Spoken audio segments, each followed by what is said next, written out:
Hi friends. எனக்கு இந்த ரோட்டில் நடந்து போகும்போதெல்லாம் ஒரு சந்தேகம் வரும். நல்லா அழகாக ரோடு போடுறாங்க.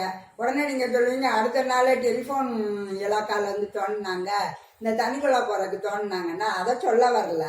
நல்லா ரோடு போடுறாங்க, போட்டுட்டு ரெண்டு ஓரத்துலையும் மண் தரையாக விடுறாங்க. சரி, அதெல்லாம் ஓகே. ஆனால் அந்த மண் தரைக்கும் ரோட்டுக்கும் ஒரு கிட்டத்தட்ட பார்த்தா எப்படி அரை அடியாவது வித்தியாசம் இருக்கு. இதனால நம்ம திடீர்னு இந்த பக்கம் ரோட்ல இருந்து கீழே இதாகும் போது என்ன ஆகுது, ஸ்லிப் ஆயிடும். அந்த மாதிரி இருக்கு.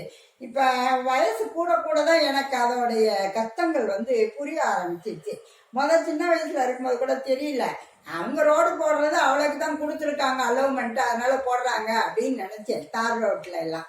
பிறகு இந்த மண்ணுகிட்ட நடக்கும்போது ஒன்றும் வித்தியாசம் தெரியல. ஆனால் இப்போ வயசு கூட்டிகிட்டே போகுதா இல்லையா, நமக்கும் அந்த ரோட்டில் நடக்கும்போது பார்த்து போகணும், எங்கேயாவது கீழே விழுந்துருவோமான்னு ஒரு பயம் இருக்கிறப்ப இந்த ரோடு அரை அடிக்கு பள்ளமாக இருக்குது. அப்புறம் திடீர்னு ஒரு வீட்டுக்கிட்ட பார்த்தீங்கன்னா நல்லா பூசி வச்சுருப்பாங்க, அது மேடாக இருக்கும். அப்புறம் மறுபடியும் ஒரு பள்ளம் வரும். இது எதுக்காக இந்த ரெண்டு பக்கமும் இப்படி பள்ளமாக விட்டு கவர்மெண்ட்டில் பண்ணுறாங்க அப்படிங்கிறது யாராவது தெரிஞ்சால் சொன்னீங்கன்னா நல்லாயிருக்கும். ஓகேயா?